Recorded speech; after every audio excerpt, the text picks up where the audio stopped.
इस प्रकार 22 सितंबर से शारदीय नवरात्रि प्रारंभ होने जा रही है, उसको लेकर आज हम सीहोर जिले के विजयसन धाम सलकनपुर में खड़े हैं।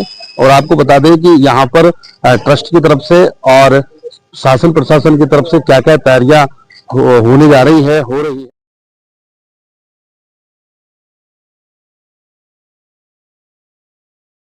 अध्यक्ष जी, आने वाली नवरात्रि को लेकर क्या क्या तैयारियां हैं और क्या क्या तैयारियां हो चुकी हैं और क्या तैयारियां चल रही है?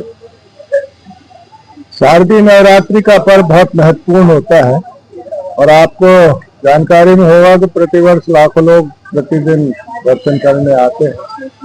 तो ट्रस्ट समिति और प्रशासन की ओर से भरपूर प्रयास किया जाता है कि आने वाले दर्शनार्थियों को अधिक से अधिक सुविधा किस तरह से दी जा सकती है, जिसके अंतर्गत बहुत महत्वपूर्ण विषय होते हैं पानी की व्यवस्था, छाया की व्यवस्था, दर्शन में शीघ्र हो जाए, किसी तरह की कोई परेशानी ना हो, कोई जाम वगैरह नहीं लगे। तो माननीय कलेक्टर साहब बालागुरु के और आदरणीय एसपी साहब के नेतृत्व में यहाँ पर बैठक का आयोजन किया गया था और माननीय शिवराज सिंह जी ने भी निर्देशित किया था और कि किसी भी तरह की कोई असुविधा आने वाले दर्शनार्थियों को ना हो, इस बात का प्रयास किया। कितने श्रद्धालुओं ये तो मौसम के ऊपर निर्भर करेगा जी। यदि मौसम ठीक रहता है तो 75,000 से लेकर 1.25 लाख तक प्रतिदिन लोग आते हैं। कई बार छुट्टियों के दिनों में ज्यादा उपस्थिति रहती है और उसके बाद जब कभी ऑफ डे होता है तो थोड़े कम रहते हैं। पिछले वर्ष कहीं ना कहीं घटनाएं हुई थी, तो उसको लेकर कहीं ना कहीं सुधार इस बार कौन सी घटना के बारे में कह रहे हैं आप? कुछ सड़क दुर्घटनाओं को लेकर कहीं ना कुछ नहीं, सड़क दुर्घटना यहाँ नहीं हुई थी। मेन रोड पे कुछ 1-2 केस हुए थे तो अब वो तो आने जाने वालों को भी थोड़ी सावधानी रखना चाहिए। प्रशासन में हम तो पूरा प्रयास करते हैं कि लोग आराम से चले, धीरे चले, साइड से चले। प्रशासन बड़े वाहनों को तो पहले बैन कर देता है कि जिससे किसी क्योंकि पैदल यात्री बहुत आते हैं और पैदल यात्री बहुत दूर दूर से आते हैं, 100 किलोमीटर 150 किलोमीटर दूर तक से आते हैं। तो वो भूखे प्यासे होते हैं, नींद नहीं हुई है, पैरों में छाले पड़ रहे हैं, तो ऐसी हालत में वो भी बिल्कुल नशे की हालत जैसे होते हैं, तो कई बार दुर्घटना इस कारण भी घटित हो जाती है। तो प्रशासन भी पूरा प्रयास कर रहा है और हम भी पूरा प्रयास कर रहे हैं कि लोग निर्विघ्न रूप से माता जी के दर्शन करें और अच्छे भले अपने घर पहुंच जाएं, ये हमारी कामना रहती है। और जहाँ तक तैयारियों का सवाल है तो प्रतिवर्ष अनुसार इस वर्ष भी सारी तैयारी जोरों पर। अभी देवी लोक का काम पूरा नहीं हुआ है, कुछ समय और लगेगा, मूर्तियां वगैरह लगना है और जैसे मूर्तियां वगैरह लगेंगी तो इसका फिर विधिवत मध्य प्रदेश के मुख्यमंत्री माननीय मोहन यादव जी, आदरणीय शिवराज जी के द्वारा इसका समय आने पर लोकार्पण किया जाएगा। काफी भव्य देवी लोक का निर्माण हो रहा है जी। और मुझे जो लगता है कि सलकनपुर की जो भौगोलिक स्थिति है वो अन्य तीर्थ स्थलों से बहुत अच्छी है। यहाँ से व्यू जो है नीचे का बहुत अच्छा दिखता है। सी लेवल से इसकी हाइट 2100 फीट है और रोड से करीब 1000 फीट के आसपास आती है। तो ये स्थान बहुत अच्छा है और आगे आने वाले दिनों में इसकी और अधिक अच्छा होने की संभावना है।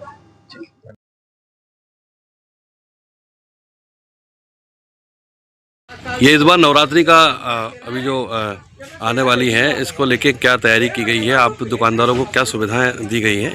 सुविधाएं सभी प्रकार की मिली गई हैं। ट्रस्ट की तरफ से, प्रशासन की तरफ से रोड सुगम कर दिए गए हैं, पानी की व्यवस्था उत्तम है, श्रद्धालुओं के लिए बैठने उठने पार्किंग व्यवस्था पूरी पर्याप्त है। स्पेशली दुकानों के लिए क्या निर्देश दिए गए हैं? दुकानों के लिए यही डस्टबिन रखें अपनी दुकानों के सामने जी। दुकानों पे अपनी स्थायी जगह के अलावा आगे ना बढ़ाएं ज़्यादा जी। गंदगी का विशेष ध्यान रखें और लाइट व्यवस्था सभी कर दी गई है, सभी प्रकार की सुविधाएं। ये माँ विजयसन धाम पर रोपवे है और आप किस पद पर है यहाँ पर? मैं यहाँ असिस्टेंट मैनेजर हूँ जी। यहाँ पर माँ नवरात्रि प्रारंभ होने वाली है, नवरात्रि के अवसर पर क्या क्या तैयारियां की गई है और क्या क्या तैयारियां हो चुकी है? नवरात्रि के हिसाब से जैसे 20 घंटे चलेगा, उसके हिसाब से मेंटेनेंस का काम जो भी है, प्री मेंटेनेंस टोटल पूरा करना, पीडब्ल्यूडी से सर्टिफिकेट कि ये मानव के आने जाने हेतु पूर्ण रूप से सुरक्षित है, इस चीज को और भी जो मेंटेनेंस हमारी टीम को लगता है कि वो 20 दिन 22 दिन चलाने में कोई प्रॉब्लम ना आए, उसके हिसाब से पहले से 1 महीने पहले से तैयारियां चालू कर देते हैं। जो चीज में कमी लगती है उसको बदल कर नया डाल के उस हिसाब से काम। इसकी सर्विसिंग वगैरह हो चुकी है कंप्लीट? जी कंप्लीट कंप्लीट है, मैनेजमेंट कंप्लीट हो चुका है जी। ये 2 बोगी है, ये 4 केबिन का है, ये ये 4 जिगजेग केबिन। रोपवे है, 2 केबिन नीचे जाएंगे, 2 ऊपर आएंगे। अच्छा, 2 नीचे जाते हैं 2 ऊपर आते हैं। प्रारंभ होने वाले नवरात्रि को लेकर दुकानदारों को क्या क्या सुविधाएं हैं? हमारे साथ दुकानदार हैं, क्या क्या सुविधाएं हैं शासन प्रशासन की तरफ से और ट्रस्ट की तरफ से? सर इस बार तो व्यवस्था अच्छी है। लाइट का जो है सीढ़ी मार्ग पर लाइट की व्यवस्था हुई है। पानियों के लिए 2-2 टंकियों का आयोजन किया गया है यहाँ पे। और इस बार पुलिस बल अधिक मात्रा में रहेगा। जो जो पॉइंट है यहाँ जैसे भगदड़ मचने के चांसेस रहते हैं, भीड़ भाड़ ज्यादा रहती है, घेरू घाटी हुई है, सूरद्वार हुआ है, तो यहाँ अधिक बल रहेगा। और प्रशासन और मंदिर भी इस बार अच्छा डेकोरेट किया है। और भी मतलब ज्यादा से ज्यादा सहयोग और भी है कि जो समिति है लोकल के जो लोग रहेंगे वो भी सहयोग में रहेंगे, पुलिस प्रशासन रहेगा, मंदिर समिति के लोग रहेंगे। मतलब इस बार कहीं ना कहीं बहुत अच्छी सुविधा है। हाँ, इस बार सर बहुत ही बढ़िया सुविधा है।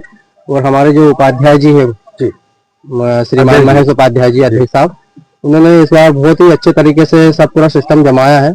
नीचे ग्राउंड में पार्किंग की सुविधा भी है, ऊपर मंदिर पे भी पार्किंग की सुविधा है। जगह जगह मतलब व्यवस्थाएं अच्छी करी है उन्होंने इस बार। और इस बार मेरे ख्याल से किसी को भी शिकायत का मौका नहीं मिलेगा। ट्रस्ट की तरफ से और सरकार की तरफ से क्या सुविधा है दुकानदारों को इस बार स्पेशल? सुविधाएं तो स्पेशल बहुत सारी है, जैसे पानी की टंकी की व्यवस्था है, 2-2 टंकी की व्यवस्था है, और पेयजल यानी फुल व्यवस्था है। यहाँ की जगह कर्मचारी भी तैनात रहते हैं। यहाँ की जगह साफ सफाई बिल्कुल डस्टबिन में रखेंगे सब दुकानदार दुकानों के सामने। पुलिस प्रशासन की तरफ से और क्या क्या सुविधा है? पुलिस बल आपके दुकानदार को लेकर क्या सुरक्षा है? बहुत कुछ सुरक्षा है। हर उस सीढ़ियों पे 10-10 सीढ़ियों पे पुलिस की व्यवस्था की जाती है। यहाँ की बहुत कुछ व्यवस्था है।